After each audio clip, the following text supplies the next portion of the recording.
Whew. It's a bright one out here today. Oh man, nice. It's our first sunny day in like a month. It's just beautiful outside. It's still pretty cold, but it's our first sunny day. All right, that's a bit better. Hey everybody, welcome back to another video Getting Spooled. Today I'm out here on the Vedder River. And just gonna take a quick pause here. If you guys are worried about me giving away spots in this video and oh, why are you filming here?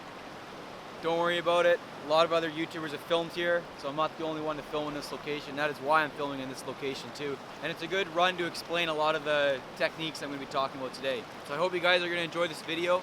I've been planning on doing it for a while now, and I hope you guys enjoy. So today, conditions are not too bad.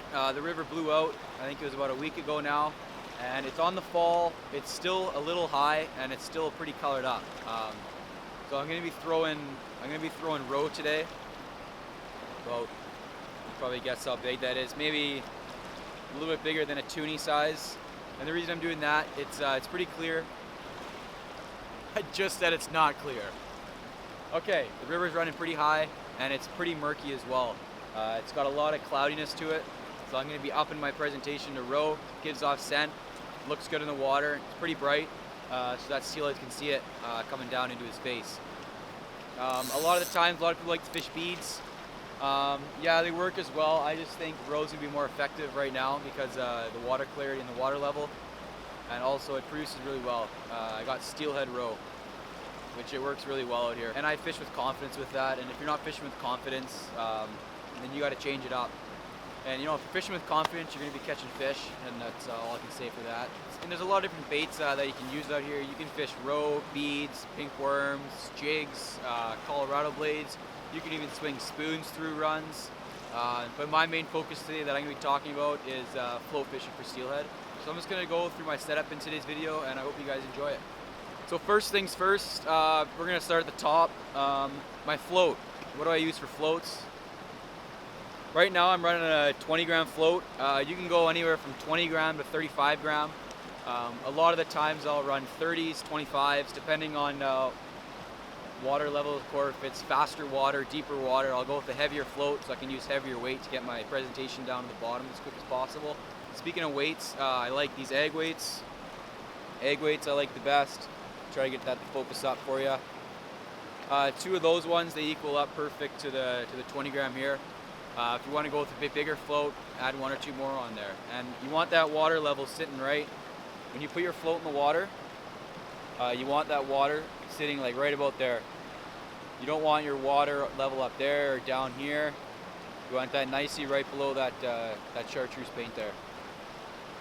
And leader wise, I'm probably only running, that's maybe, I'd say, 1.25 feet, maybe 18 inches. If it's clear water, I'll bump it up to, you know, that 20-21 inch range. But you don't, it's unnecessary right now. You can keep it nice and short. And then depth wise, it all depends on what run you're fishing. I know this one,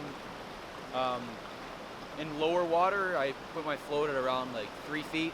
It's a bit higher water now, so I'm gonna try, you know, I'm gonna test some new things out. I'm gonna start short and keep on bumping it up. And you know, if you ever feel your weight just tap bottom, move your float down, or that float stop down probably 1.5 feet, 2 feet.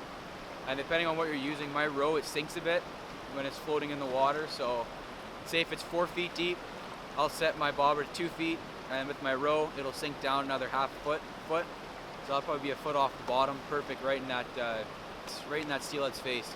And the plan is he should smash it. So that's what I want to do there.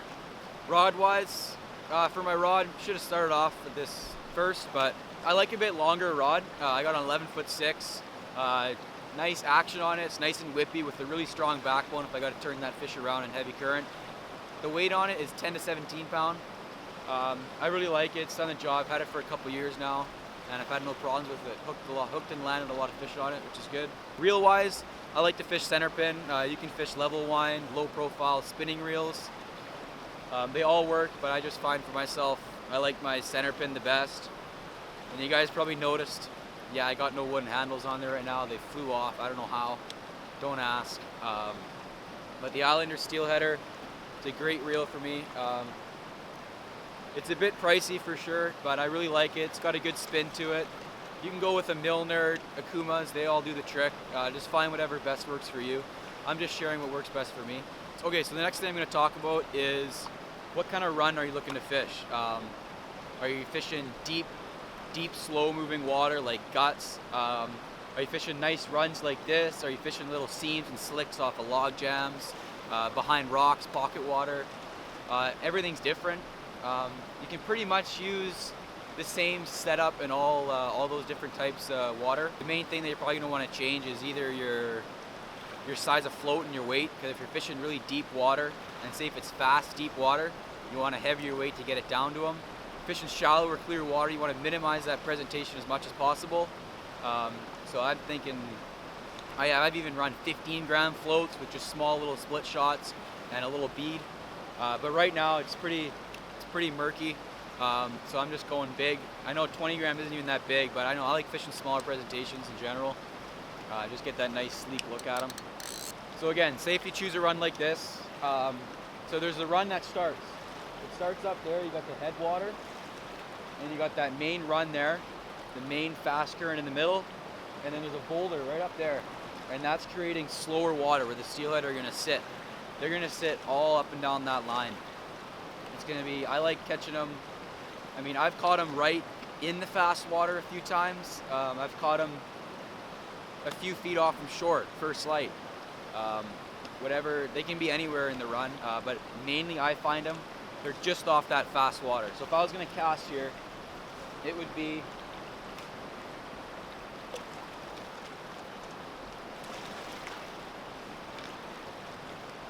right in that slower moving water, not in the fast stuff. Because the fish isn't gonna want to hold in whitewater rapids. Kind of self-explanatory. But I've walked up to a lot of people fishing. I've seen them, and they hot cast right into the rapids, which I don't really understand. Maybe they get them there. I typically don't. But you never know. I could be doing something wrong. I don't know. They could be just having a sleigh day in the rapids. But you know, I don't know. It doesn't work for me. I know a lot of other people, it doesn't work for them. And you know, this run, it starts at the head. You can catch fish throughout the head of the run, the mid run, and the tail out. A lot of the time, if you get moving fish, you can get them in the tail out coming up from the next run, especially first light and last light. You can hit a lot of moving fish. Midday, like it is right now, pretty much I find most of my fish just mid run. They're mostly holding. You get the odd fish moving throughout, like we have high water right now, so we could get some fish pushing in and out. But generally, if you get to a spot, just fish the whole run. Don't sit in a spot all day. Always keep moving, find the fish. You never know where they're gonna be. Casting behind trees, cast behind rocks. Think like a steelhead. Like, you're not gonna hold in, like I said earlier, you're not gonna hold in like the fast, raging water. You're gonna wanna sit in that calmer stuff, which also has some cover as well, especially in clear water. You gotta find cover where they're gonna hold. Oh, fish on. Yep, there he is. Oh, that's a nice one. Oh, lost him. Shoot. Yeah, you know, a couple head shakes. Saw a flash, popped off. That's too bad.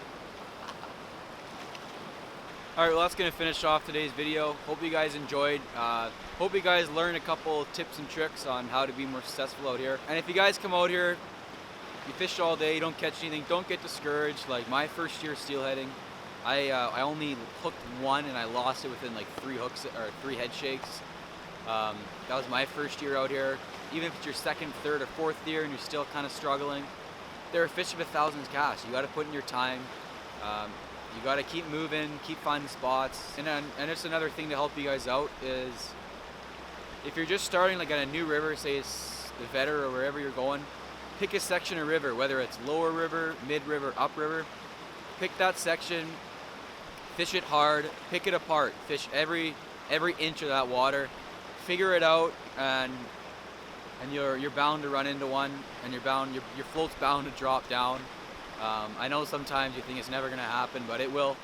You'll get your presentation in front of a fish, and your float will down, and it'll be 100% worth it once you guys get one.